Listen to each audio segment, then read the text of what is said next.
नमः श्री गुरुभ्यो नमः। आज हम सुनने जा रहे हैं ब्रह्म पुराण का एक दिव्य अध्याय, सारस्वत तथा चिच्चिक तीर्थ का महात्म्य। यह कथा हमें दिखाती है कि कैसे तप, श्रद्धा और भगवान की कृपा सबसे पापी प्राणी को भी मुक्त कर देती है। कैसे एक दुष्ट राक्षस और एक शापित पक्षी दोनों ही पवित्र तीर्थों और भगवान विष्णु की शरण लेकर मोक्ष को प्राप्त हुए। यह कथा हमें ले चलती है गंगा की पावन शाखा गौतमी के तट पर, जहां शुभ्रगिरि नामक पर्वत पर महान तपस्वी शाकल्य मुनि कठोर साधना कर रहे थे।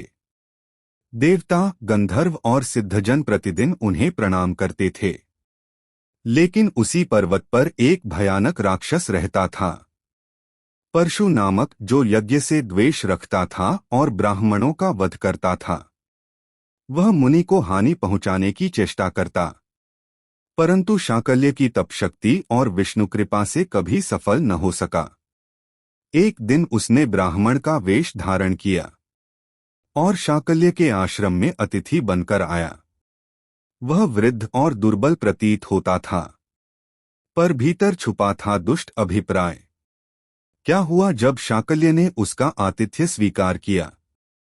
कैसे प्रकट हुआ उसका राक्षसी रूप, और कैसे करुणा और भक्ति ने उस दैत्य को भी दिव्यता की ओर ले गया?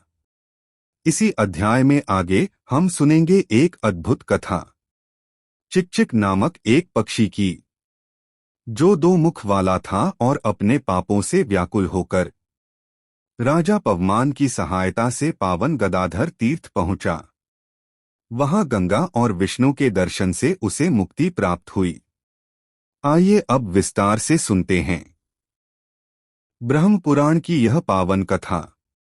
सारस्वत तथा चिच्चिक तीर्थ का महात्म्य। ब्रह्मा जी कहते हैं, सारस्वत नामक तीर्थ समस्त अभीष्ट वस्तुओं के साथ भोग और मोक्ष को भी देने वाला है। वह मनुष्यों के सब पापों का नाशक, समस्त रोगों को दूर करने वाला और संपूर्ण सिद्धियों का दाता है। नारद, उसके महात्म्य का वृत्तांत विस्तार पूर्वक सुनो। पुष्पोत्कट से पूर्व और गौतमी दक्षिण तट पर एक विश्वविख्यात पर्वत है, जिसे शुभ्रगिरि कहते हैं। शाकल्य नाम से प्रसिद्ध एक परम निष्ठावान मुनि उस पुण्यमय शुभ्र पर्वत पर उत्तम तपस्या कर रहे थे। गौतमी के तट पर रहकर तपस्या करने वाले उन श्रेष्ठ ब्राह्मण को सभी भूतगण प्रतिदिन प्रणाम और उनका स्तवन किया करते थे। ऋषियों, गंधर्वों तथा देवताओं से सेवित उस परम पवित्र पर्वत पर देवताओं और ब्राह्मणों को भय पहुंचने वाला परशु नामक एक राक्षस रहता था।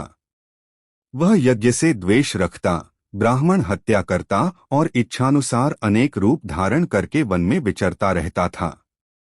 जहां विद्वान ब्राह्मण शाकल्य मुनि रहते थे, वहां भी वह महापापी राक्षस आया करता था। विप्रवर शाकल्य बड़े तेजस्वी थे। पापाचारी परशु प्रतिदिन उन्हें उठा ले जाने अथवा मार डालने की चेष्टा में लगा रहता था, किंतु वह अपने उद्योग में सफल न हो सका। एक दिन द्विजश्रेष्ठ शाकल्य देवताओं की पूजा करके भोजन करने की इच्छा से आश्रम पर आए। इसी समय परशु ब्राह्मण का रूप धारण करके किसी कन्या को साथ लिए वहां आया। उसका शरीर शिथिल हो गया था, सिर के बाल पक गए थे और वह अत्यंत दुर्बल दिखाई देता था। उसने शाकल्य से कहा, ब्राह्मण, आप मुझे और इस कन्या को भोजनार्थी जानिए। मानद, हम लोग आतिथ्य के समय पर आए हैं। आप कृतकृत्य हो गए। इस संसार में वे ही धन्य हैं, जिनके घर से अतिथि अपनी अभिलाषा को पूर्ण करके निकलते हैं। जो अतिथि सत्कार नहीं करते, वे जीते हुए भी मृतक के समान हैं। जो भोजन के लिए बैठकर भी अपने लिए बने हुए अन्न को अतिथि के लिए दे देता है, उसने मानो पृथ्वी का दान कर दिया। एक यह सुनकर शाकल्य ने कहा, मैं तुम्हें भोजन देता हूँ। यों कहकर उन्होंने उसे आसन पर बिठाया और विधिवत पूजा करके भोजन परोसा। परशु हाथ में आचमन के लिए जल लेकर कहा, दूर से थकेमादे आए हुए अतिथि के पीछे देवता भी आते हैं। जब अतिथि तृप्त होता है, तब वे भी तृप्त हो जाते हैं। यदि अतिथि की तृप्ति न हुई तो वे भी अतृप्त रह जाते हैं। अतिथि और निंदक ये दोनों विश्व के बंधु हैं। निंदक तो पाप हर लेता है और अतिथि स्वर्ग की सीढ़ी बन जाता है। जो मार्ग से थककर आए हुए अतिथि को अवहेलना पूर्वक देखता है, उसके धर्म, यश और लक्ष्मी का तत्काल नाश हो जाता है। इसलिए मैं थकामादा अभ्यागत आपसे कुछ याचना करता हूँ। आप मुझे अभीष्ट वस्तु देंगे तभी भोजन करूंगा, अन्यथा नहीं। शाकल्य ने कहा, उसे दिया हुआ ही समझो। तुम निश्चिंत होकर भोजन करो। तब राक्षसों में श्रेष्ठ परशु ने कहा, मुने, मैं पके बालों वाला दुर्बल एवं बूढ़ा ब्राह्मण नहीं, तुम्हारा शत्रु हूं। तुम्हें मारकर खा जाने का अवसर देखते देखते मेरे कितने वर्ष व्यतीत हो गए। जैसे थोड़ा जल गर्मी में सूख जाता है, वैसे ही मेरे सब अंग भूख के मारे सूख रहे हैं। आठ मैं तुम्हारे अनुचरों सहित तुम्हें ले चलूंगा और अपना आहार बनाऊंगा। परशु का यह कथन सुनकर शाकल्य ने कहा, जो उत्तम कुल में उत्पन्न हुए हैं और जिन्हें संपूर्ण शास्त्रों का ज्ञान है, उनकी की हुई प्रतिज्ञा कभी झूठी नहीं होती। आठ सखे, तुम्हें जैसा उचित जान पड़े करो। तथापि मेरी एक बात सुन लो, क्योंकि श्रेष्ठ पुरुषों का कर्तव्य है कि जो मारने को उद्यत हों, उनसे भी हित की ही बात कहे। यह बात ध्यान में रखो कि मैं ब्राह्मण हूँ। मेरा शरीर वज्र के समान कठोर है और भगवान श्रीहरि मेरी सब ओर से रक्षा करते हैं। भगवान विष्णु मेरे पैरों की रक्षा करें। देव जनार्दन मेरे मस्तक की, भगवान वाराह दोनों भुजाओं की, कूर्मराज पृष्ठभाग की, कृष्ण हृदय की, नृसिंह जी अंगुलियों की, वाणी के अधीश्वर मुख की, गरुड़वाहन नेत्रों की, धनेश दोनों कानों की और भगवान भव सब ओर से मेरे शरीर की रक्षा करें। नाना प्रकार की आपत्तियों में एकमात्र साक्षात भगवान नारायण ही मेरे लिए शरण हैं। यों कहकर शाकल्य ने कहा, राक्षसराज, अब तुम्हारी इच्छा हो तो इस समय आलस्य छोड़कर मुझे यहाँ से उठा ले चलो या यहीं सुखपूर्वक खा जाओ। उनके यूं कहने पर भी वह राक्षस खाने को तैयार हो गया। सच है, पापी के हृदय में करुणा का एक कण भी नहीं होता। बड़ी बड़ी दाढ़े और विकराल मुख बनाए जब वह ब्राह्मण के समीप पहुंचा, तब उन्हें देखकर बोला, विप्रवर, तुमको तो शंख, चक्र और गदा हाथ में लिए देखता हूं। तुम्हारे सहस्रों चरण, सहस्रों मस्तक, सहस्रों नेत्र और सहस्रों हाथ हैं। तुम सर्वव्यापी दिखाई देते हो, संपूर्ण भूतों के एकमात्र निवास हो। तुम्हारा स्वरूप छंदोमय है, तुम जगन्मय हो। इस रूप में आज मैं तुम्हें देखता हूं। तुम्हारा पहला शरीर इस समय नहीं है, इसलिए मैं तुमसे प्रार्थना करता हूं, अब तुम ही मुझे शरण दो। महामते, मुझे ज्ञान प्रदान करो और ऐसा कोई तीर्थ बताओ जो मेरा पापों से उद्धार करने वाला हो। ब्राह्मण, महापुरुषों का दर्शन निष्फल नहीं होता, भले ही वह द्वेष अथवा अज्ञान से ही क्यों न हुआ हो। लोहे का पारसमने से प्रसन्न या प्रमाद से भी स्पर्श हो जाए तो भी वह उसे सोना ही बनाता है। राक्षस का यह वचन सुनकर शाकल्य को बड़ी दया आई। वे बोले, दैत्यराज, तुम्हें शीघ्र ही सरस्वती का वरदान प्राप्त होगा। इससे तुम में भगवत स्तवन की शक्ति आ जाएगी। फिर तुम भगवान जनार्दन की स्तुति करना। मनोवांछित वस्तु की प्राप्ति के लिए श्रीनारायण की स्तुति के सिवा दूसरा कोई साधन नहीं है। बहुत अच्छा कहकर परशु त्रिभुवन पावनी गंगा के तट पर गया और स्नान करके पवित्र हो गंगा जी की ओर मुंह करके खड़ा हुआ। उसी समय उसने देखा, शाकल्य मुनि के कथनानुसार जगज्जननी सरस्वती सामने खड़ी हैं। उनका रूप दिव्य है। उन्होंने दिव्य चंदन का लेप कर रखा है। संसार की जड़ता दूर करने वाली जगन्माता जगदम्बा भुवनेश्वरी का दर्शन करके परशु ने विनीत भाव से कहा, देवी, मेरे गुरु शाकल्य ने कहा है कि तुम लक्ष्मीकांत भगवान गरुड़ध्वज की स्तुति करो। आपके प्रसाद से वह शक्ति मुझे प्राप्त हो जाए, ऐसी कृपा कीजिए। सरस्वती ने तथास्तु कहा। उनकी कृपा से शक्ति पाकर परशु ने भगवान जनार्दन की भांति भांति के वचनों द्वारा स्तुति की। इससे भगवान श्रीहरि बहुत संतुष्ट हुए। उन कृपा सिंधु ने राक्षस को वरदान दिया, तुम्हारे सब मनोरथ पूर्ण होंगे। इस प्रकार शाकल्य मुनि, गौतमी गंगा, सरस्वती देवी तथा भगवान नरसिंह के प्रसाद से वह राक्षस महापापी होने पर भी स्वर्गलोक में चला गया। जिनके चरणकमलों में संपूर्ण तीर्थों का निवास है, उन शार्ंगधनुषधारी भगवान विष्णु की कृपा का ही यह फल है। तब से वह तीर्थ सारस्वत नाम से विख्यात हुआ। वहां स्नान और दान करने से मनुष्य श्री विष्णुलोक में प्रतिष्ठित होता है। चिच्चिक तीर्थ सब रोगों का नाश, सब प्रकार की चिंताओं का निवारण और मनुष्यों को सब प्रकार शांति का दान करने वाला है। उस तीर्थ स्वरूप का वर्णन करता हूँ। पूर्वोक्त शुभ्रगिरि पर, जहाँ गौतमी के उत्तर तट पर भगवान गदाधर विराजमान हैं, पक्षियों का राजा चिच्चिक रहता था। उसी को भेरुंड भी कहते हैं। वह मांसाहारी पक्षी सदा उस पर्वत पर ही रहता था। वहां नाना प्रकार के फूल और फलों से लदे हुए तथा सभी ऋतुओं में फूलने वाले वृक्ष व्याप्त थे। श्रेष्ठ ब्राह्मण भी उस पर्वत के शिखर पर निवास करते थे। गौतमी गंगा से उस पर्वत की शोभा और भी बढ़ गई थी। इस प्रकार वह शुभ्रगिरि विविध गुणों से संपन्न और अनेकों मुनिजनों से घिरा हुआ था। एक दिन पूर्व देश के राजा पवमान, जो क्षत्रिय धर्मपरायण, श्री संपन्न और देवताओं तथा ब्राह्मणों के रक्षक थे, बहुत बड़ी सेना और पुरोहित के साथ वन में आए। वन में घूमते घूमते थककर किसी समय वे एक वृक्ष के नीचे आए, जो गौतमी के तट पर था।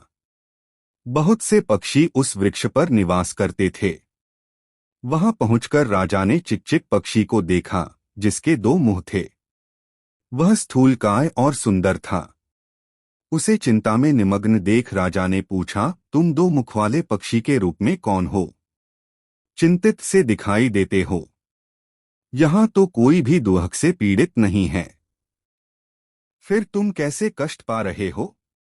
राजा के इस प्रश्न से पक्षी का मन कुछ आश्वस्त हुआ। उसने बारंबार लंबी सांसें लेकर धीरे धीरे कहा, राजन, मुझसे न तो दूसरों को भय है और न दूसरों से मुझे भय की आशंका है। यह पर्वत भांति भांति के फूलों और फलों से भरा है। अनेकानेक मुनि यहाँ निवास करते हैं, फिर भी यह पर्वत मुझे सूना ही दिखाई देता है। आठ मैं अपने लिए शोक करता हूँ। मुझे न तो यहाँ कुछ सुख मिलता है और न मेरी कभी तृप्ति ही होती है।